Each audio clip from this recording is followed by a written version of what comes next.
நண்பர்கள் அனைவருக்கும் வணக்கம். நான் உங்கள் பாண்டிச்சேரி எலக்ட்ரிஷியன் ரவிக்குமார் பேசுகிறேன். இன்றைக்கி இந்த வீடியோவில் நம்ம எதை பற்றி பார்க்க போகிறோம்னு பார்த்தீங்கன்னா, ஏற்கனவே நம்ம சேனலில் வந்து ஒரு வீடியோ அப்லோட் பண்ணியிருப்போம். ஓகேங்களா, இந்த ட்ரான்ஸ்ஃபார்மர் வந்து ஃப்ளோட்டிங் நியூட்ரல் ஆகுது அப்படின்னு சொல்லிட்டு. மீன்ஸ் ஃப்ளோட்டிங் நியூட்ரலாம் ஒன்றும் கிடையாது. நியூட்ரல் வந்து ஃபேஸுக்கு ஷிஃப்ட் ஆகிடும். நேற்று பார்த்தீங்கன்னா நியூட்ரல் போய்ட்டு ஒய்ஃபேஸுக்கு ஷிஃப்ட் ஆகிடுது. ஒய்ஃபேஸ் வந்து நியூட்ரலுக்கு வந்துச்சு. ஓகேங்களா, நியூட்ரல் ஒரே இடத்துல இல்லாமல் ஃப்ளோட் ஆகிட்டே இருக்கும், சுற்றிக்கிட்டே இருக்கிறது தான் ஃப்ளோட்டிங் நியூட்ரல்னு சொல்லுவாங்க, ரொம்ப டெக்னிக்கலாக. அதாவது அந்தமாரி ஃபால்ட் எந்த டைமிங்கில் வரும்னு பார்த்தீங்கன்னா, unbalanced load condition, 3 face system வந்து அன்பேலன்ஸ்டு லோட் கண்டிஷனில் இருந்தால் அந்தமாரி நேரத்தில் இந்த ஃபால்ட்டு வரும். ஓகேங்களா, இந்த ஃபால்ட்டு வரக்கூடாதுன்னா அன்பேலன்ஸ் லோட் கண்டிஷனாக இருந்தாலும் சரி, பேலன்ஸ் லோட் கண்டிஷனாக இப்போ அன்பேலன்ஸ் லோட் கண்டிஷனில் பார்த்தீங்கன்னா 3 ஃபேஸில் ஏதாவது ஒரு ஃபேஸில், ஓகேங்களா, கம்மியான கரண்ட் போகக்கூடிய ஏதாவது ஒரு ஃபேஸோட கரண்ட்டை விட கம்மியான கரண்ட் வந்து நியூட்ரலில் ஃப்ளோ ஆகும். ஓகேங்களா, இது பார்த்தீங்கன்னா அன்பேலன்ஸ் சிஸ்டம் ரொம்ப ஓவராக இருந்ததுன்னா பார்த்தீங்கன்னா நியூட்ரலில் போகிற அன்பேலன்ஸ் லோட் கரண்ட் அதிகமாக இருக்கும். ஓகேங்களா, அந்த நேரத்தில் நம்ம வந்து நம்மளோட சிஸ்டம் ஏர்த்திங்னு சொல்கிற நியூட்ரல் ஏர்த்திங் நம்ம ஒழுங்காக வச்சிடலாம். இப்போ எதுக்கு சிஸ்டம் ஏர்த்திங் பண்ணுறோன்னா, அந்த அன்பேலன்ஸ் லோட் கண்டிஷனில் நியூட்ரலில் வர கரண்ட்டை வந்து நம்ம கிரவுண்ட் பண்ணணும். அந்த கிரவுண்டிங்காக தான் நம்ம என்ன பண்ணுறோன்னா, நியூட்ரலை வந்து நம்ம எர்த்திங் பண்ணுறோம். அந்த எர்த்திங் ஒழுங்காக இல்லைனா அந்தமாரி ஃப்ளோட்டிங் நியூட்ரல் ஆகிடும். ஓகேங்களா, சில நேரத்தில் பார்த்தீங்கன்னா வீட்டிலலாம் பார்த்தீங்கன்னா வீட்டில் இருக்கிற ஃபேனு, மிக்ஸி, லைட்லாம் வந்து திடீர்னு ஃபீஸ் ஆகிட்டேன்னு பார்த்தீங்கன்னா எனக்கு இடி அடிச்சிருக்காது, மின்னல் அடிச்சிருக்காது, எந்த வித ஃபால்ட்டும் வந்துருக்காது. ஈவில் என்ன பண்ணி நியூட்ரல் ஒயர் வெடிச்சு பிச்சுக்கிட்டு இருக்கும். மீன்ஸ் நியூட்ரல் கிரவுண்டிங் கொடுத்துக்கிற அந்த ஏசிஎஸ்ஆர் கண்டக்டர் ஈவில் பிச்சுக்கிட்டு இருக்கும். பிச்சுட்டு இந்த மாதிரி ஃபால்ட் வரும். ஓகேங்களா, ஃப்ளோட்டிங் நியூட்ரல் ஆகிடும். மீன்ஸ் பார்த்தீங்கன்னா நியூட்ரலில் வந்து நம்மளுக்கு வந்து பார்த்தீங்கன்னா அனதராக இன்னொரு ஃபேஸ் வந்துடும், லோடுக்கெலாம் லைன் வோல்டேஜ் கிடச்சிரும், ஃபேஸ் டு ஃபேஸ் ஆகிடும். அப்போ என்ன பண்ணால் நம்மளோட எக்யூப்மெண்ட் ஃபுல்லாக டேமேஜ் ஆகும். அதே ஃபால்ட்டு தான் இங்கே நேற்று.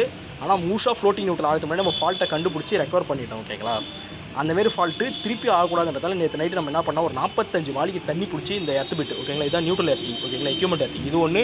இப்போ வெளியே உப்பு கொட்டியிருக்கோம் பாருங்கள்,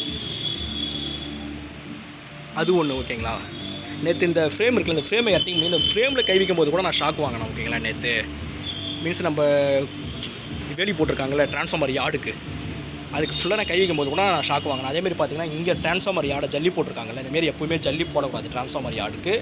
மீட்டரிங் யார்டுக்கு நாங்கள் எங்கேயுமே ஜல்லி போட்டு பார்த்தே கிடையாது. இந்த இடத்துல மட்டும் தான் புதுசாக பண்ணிக்கலாம், ப்ளைனாக தர போட்டு. டிபார்ட்மெண்ட் எப்படி பர்மிஷன் கொடுத்தாங்க, மீட்டரிங் யார்டு எப்பவுமே என்ன பண்ணுவாங்கன்னா, நம்ம கருங்கல் ஜல்லி இருக்குல்ல, 1.5 ஜல்லி, அந்த ஜல்லி கொட்டி தான் நான் வந்து மீட்டரிங் யார்டோ இல்லை ட்ரான்ஸ்ஃபார்மர் யார்டோ இருந்து பார்த்துருக்கேன். நான் இன்ஜினியரிங் காலேஜில் வேலை செய்யும்போது, யூனிவர்சிட்டியில் வேலை செய்யும்போதெல்லாம். ஆனால் இங்கே பார்த்தீங்கன்னா ஃபுல்லாக தர போட்டு வச்சிருக்காங்க. அந்தமாதிரி எப்பவுமே தர போடக்கூடாது. ட்ரான்ஸ்ஃபார்மர் யார்டுக்கும் சரி, மீட்டரிங் யார்டுக்கும் சரி, சுவிட்சிங் யார்டுக்கும் சரி, ஹெச்டி சைடில் நம்ம வந்து தரலாம் போடக்கூடாது. இந்தமாதிரி பார்த்தீங்கன்னா ஓப்பன் வென்டிலேஷன் ஏரியாவாக இருக்குது. இந்த ட்ரான்ஸ்ஃபார்மர் வந்து அவுடோர் டைப், இது foundation mounted type outdoor transformer. ஓகேங்களா, அவுடோர் ட்ரான்ஸ்ஃபார்மர் தான் ஃபவுண்டேஷன் மவுண்டட் டைப்பு. ஃபவுண்டேஷன் போட்டு அதில் ட்ரான்ஸ்ஃபார்மர் வச்சுருந்தது, இதுவே போல் வச்சுருந்தா அது போல் மவுண்டட் டைப்பு.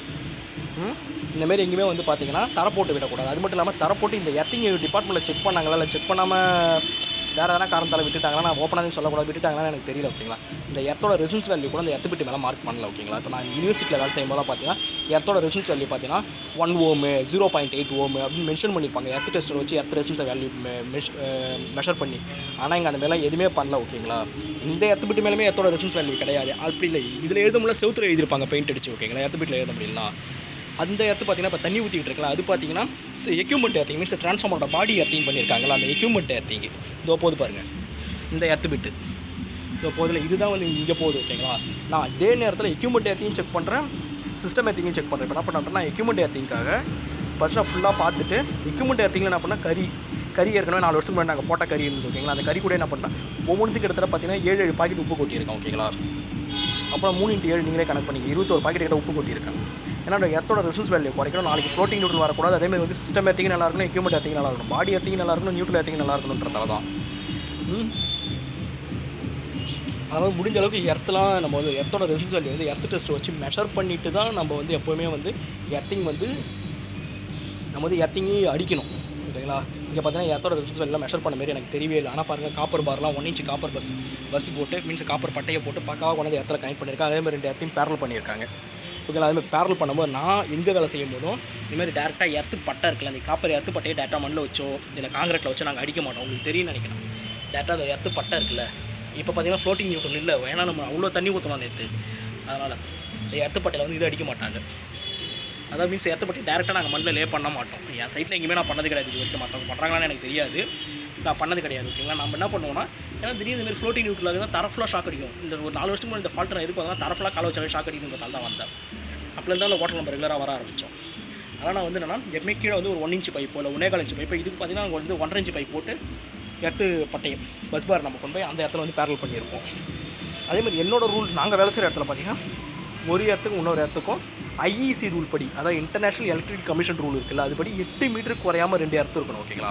ஆனால் நான் பண்ண 2 எர்த்தையும் நான் முடிஞ்ச அளவுக்கு 8 மீட்டர் டிஸ்டன்ஸில் வைப்பேன். இல்லைனா இதுமாதிரி 3 மீட்டர் 4 மீட்டர் வைக்க மாட்டோம். முடிஞ்ச அளவுக்கு 5 மீட்டராச்சும் வைப்பேன். 3 மீட்டர் கூட இருக்காது. இதில் காலை வச்சு பார்த்தா இது 1 மீட்டர் அது 1 மீட்டர் 2 மீட்டர் தான் இந்த எர்த்திங்கோட அளவே, 2 எர்த்துக்கு இருக்கிற கேப்பே.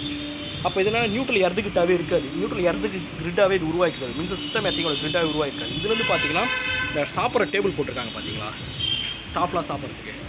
அந்த இடத்துல 2 மீன்ஸ் 4 எர்த்து இருக்குது. அது வந்து பார்த்தீங்கன்னா ஆல்டர்னேட்டர் ஜென்ரேட்டர் இருக்குது. ஜென்ரேட்டரோட எக்யூப்மெண்ட் எர்த்திங், சிஸ்டம் எர்த்திங், ஜென்ரேட்டரோட நியூட்ரல் எர்த்திங், பாடி எர்த்து ரெண்டும் ஓகேங்களா. அதான் என்னென்னா ஃப்ளோட்டிங் நியூட்ரல் ஆகக்கூடாதுன்னு சொல்லிட்டு தான் நம்ம என்ன வேலை செய்கிறோம் நீங்கள் என்ன கேட்கலாம். ஃப்ளோட்டிங் நியூட்ரல் ஆகக்கூடாதுன்னு சொல்லிட்டு நம்ம எர்த்தோட ரெசிஸ்டன்ஸ் வேலையை எவ்வளோ குறைக்க முடியுமோ, பிலோவுக்கு கொண்டு போக முடியுமோ அவ்வளோ கொண்டு போகிறோம் ஓகேங்களா. ஃபஸ்ட்டு இது தண்ணி ஊற்றிட்டோம். தண்ணி பத்தலன்றதால எனக்கு கறி ஒவ்வொரு இதுக்கும் 7-8 பாக்கெட் கறி கொட்டி, 7-8 பாக்கெட்டுக்கு மேலே உப்பு கொட்டி, கறி ஏற்கனவே இருக்குது கிச்சனில். நம்ம ஒரு 4 வருஷம் முன்னாடி போட்ட கறி நல்லா தான் இருக்குது. அந்த கறியில் அப்படியே உப்பு கொட்டி ஃபுல்லாக தண்ணி வரும். அதை உங்களுக்கு தெரியும் பாருங்கள்.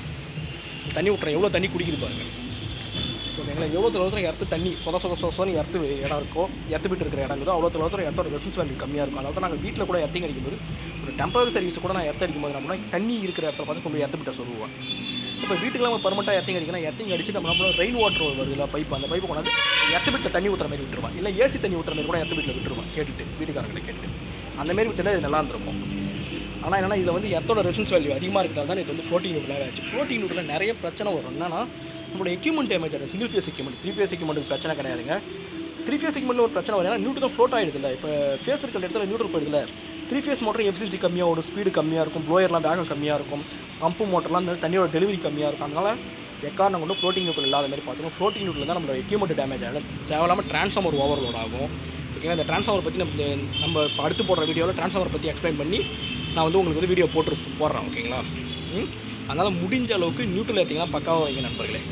நியூட்ரல் எர்த் பற்றி நல்லா இருக்கும். ஆல்டர்னேட்டருக்கும் ஜென்ரேட்டருக்கும் சரி ஆல்டர்னேட்டருக்கும் சரி, டிஸ்ட்ரிபியூஷன் ட்ரான்ஸ்ஃபார்மருக்கும் சரி, நியூட்ரல் எர்த்திங்கன்ற எக்யூப்மெண்ட் சிஸ்டம் எர்த்திங் வந்து நல்லா இருக்கணுங்க.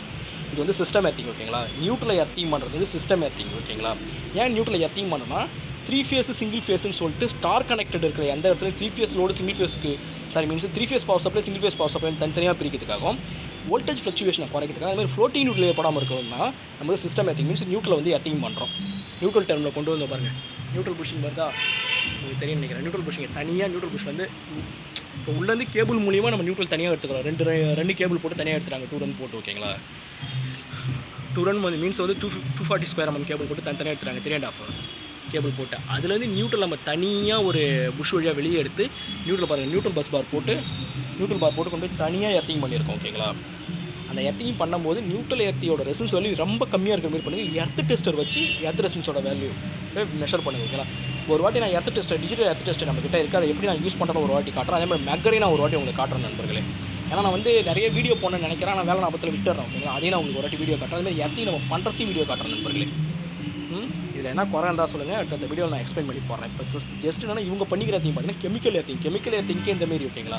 ஏன்னா 4 வருஷத்துக்கு முன்னாடி நாங்கள் அந்த எர்த்து பிட்டு இதே ஃபால்ட் ஃப்ளோட்டிங் நியூட்ரல் ஆகுதுன்னு நான் வந்து பார்க்கும்போது மீன்ஸ் நியூட்ரல் வந்து என்னென்னா ஃப்ளோட் ஆகிடுது, ஃபேஸுக்கு மாறிட்டே இருக்குது. அதை வந்து நான் பார்க்கும்போது இந்த எர்த்து பிட்டை சுற்றி வந்து காங்கிரீட் போட்டு வச்சிருக்காங்க. எனக்கு ஆச்சரியமாக அந்த எர்த்து பிட்டை சுற்றி என்னன்னா காங்கிரீட் போடுவாங்க. எர்த்து பிட்டே காங்கிரீட் போட்டு மூட மாட்டாங்க. நான் கமாண்டர் வச்சு ஃபுல்லாக உடச்சி எடுத்துகிட்டு அதுக்கப்புறம் கறி உப்பு கொட்டி நம்ம வந்து என்னென்னா ஒரு 4 வருஷம் முன்னாடி இந்த ஃபால்ட்டை கிளியர் பண்ணி கொடுத்தாங்க. ஃபுல்லாக மூடி விட்டுறாங்க. மழை தண்ணி உள்ளே இறங்க மாட்டுது. அதான் பிரச்சனை. இந்த தண்ணி இருந்துகிட்டே தான் அந்த பிரச்சனையே கிடையாது ஓகேங்களா. பக்கத்தில் தான் சம்பு இருக்குது. சம்போட ஆழமே 10 அடி ஓகேங்களா. 10 மீன்ஸ் அண்டர்கிரவுண்ட் அளவுக்கு சம்பு போட்டிருக்காங்க அந்த இடத்துல. கீழே தெரிந்து பாருங்கள் ஒரு மேனுவல். அதில் அப்போனா இந்த இடத்துக்கு கொண்டு அண்டர்கிரவுண்டில் தான் போட்டுருணும் லாஜிக்காக. இங்கே போட்டிருக்காங்க ஓகேங்களா. அதை பொறுத்த வரைக்கும் இந்த இடத்து போட்ட இடம் தப்பு, வேறு எதுவும் கிடையாது நண்பர்களே.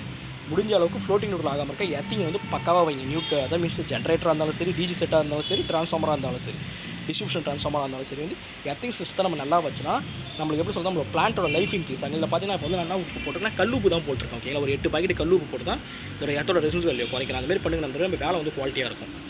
நன்றி நண்பர்களே. இதில் என்ன குறை இருந்தால் சொல்லுங்கள், அடுத்த வீடியோவில் நான் திருத்திக்கிறேன் நண்பர்களே. நன்றி நண்பர்களே.